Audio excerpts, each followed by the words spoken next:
সদরের মহকুমা শাসক, স্বাস্থ্য দপ্তর সহ আরক্ষা দপ্তর সহ বেশ কয়েকটা দপ্তরের সাথে সম্মিলিতভাবে সদরের অন্তর্গত মূলত আগরতলা যেসব সামাজিক সংস্থা রয়েছে, ক্লাবগুলি রয়েছে, আমরা জানি ক্লাবদের একটা বিরাট ভূমিকা রয়েছে সমাজের বিভিন্ন উন্নয়ন বলুন বা বিভিন্ন সমস্যা নিরসনে ক্লাবগুলির একটা বিরাট ভূমিকা থাকে। তো বর্তমান অবস্থা সারা বিশ্বে এবং দেশে রাজ্যে যে উদ্ভূত সমস্যা, এক্ষেত্রে প্রতিনিয়ত আমরা নতুন নতুন সমস্যার সম্মুখীন হচ্ছি। এই ক্ষেত্রে ক্লাবগুলির আমাদের সাহায্য অত্যন্ত জরুরি। সেজন্য প্রশাসন থেকে ক্লাবগুলিকে আহ্বান করা হয়েছে তাদের সহযোগিতার জন্য। আমরা জানি করোনা বাতাসে ছড়ায় না। করোনার একদম যদি দৈহিক যোগাযোগ এবং না থাকে, দৈহিক যোগাযোগ যদি না থাকে, শারীরিক সম্পর্ক যদি না থাকে, তাহলে এটা ছড়াতে পারেই না। এবং দেখা যায় আমাদের রাজ্যে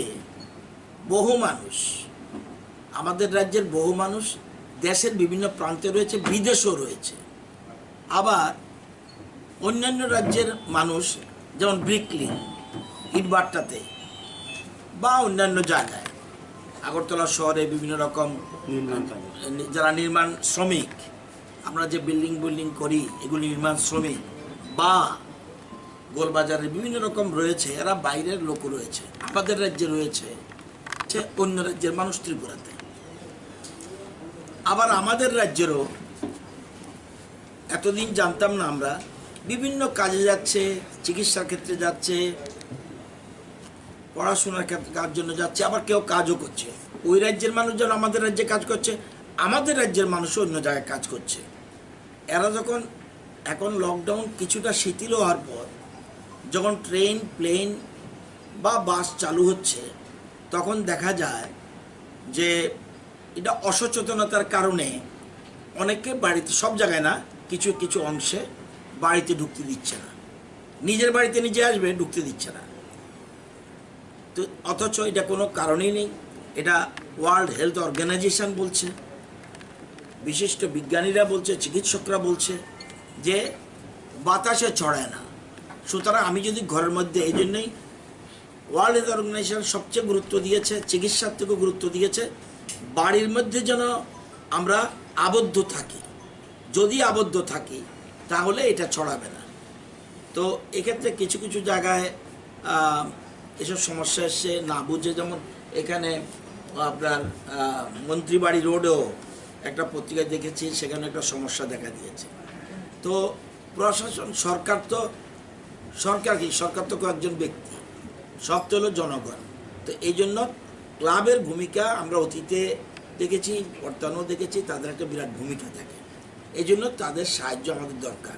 সব কাজ পুলিশ দিয়ে হয় না, সব কাজ আইন দিয়ে হয় না।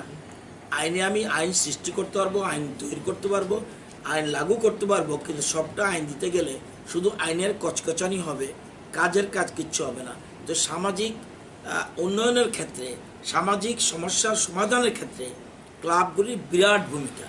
সেজন্য এখানে যখন জেলা শাসকের উপস্থিত একটা মিটিং হয়েছিল, সেখানে আমি ছিলাম, আমাদের এমএলএ সাহেবরাও ছিলেন, আমাদের বিধায়ক সুরজিৎ দত্ত ছিলেন, বিধায়ক রতন চক্রবর্তী ছিলেন, কমিটি একটা আছে ডিস্ট্রিক্ট লেভেলে। সেখানে আমরা ঠিক করেছি, মহকুমা শাসক প্রস্তাব দিয়েছিলেন যে ক্লাবগুলিকে নিয়ে একটা মিটিং করা দরকার। তো এই জন্যে মূল উদ্দেশ্য আজকের কর্মকর্তাদের আমাদের বক্তব্য বলবো, ওনাদের সহযোগিতা চাইব, এবং কী কী ক্ষেত্রে এখানে চিকিৎসকরা রয়েছেন, স্বাস্থ্য দপ্তরের কর্মকর্তা, আরক্ষা দপ্তর রয়েছেন, আর যারা যারা আছেন তাদের আমরা আমাদের অ্যাপিল রাখবো। ওনাদেরও কিছু থাকলে আমরা বক্তব্য শুনবো। এটার জন্যই আজকে আসা।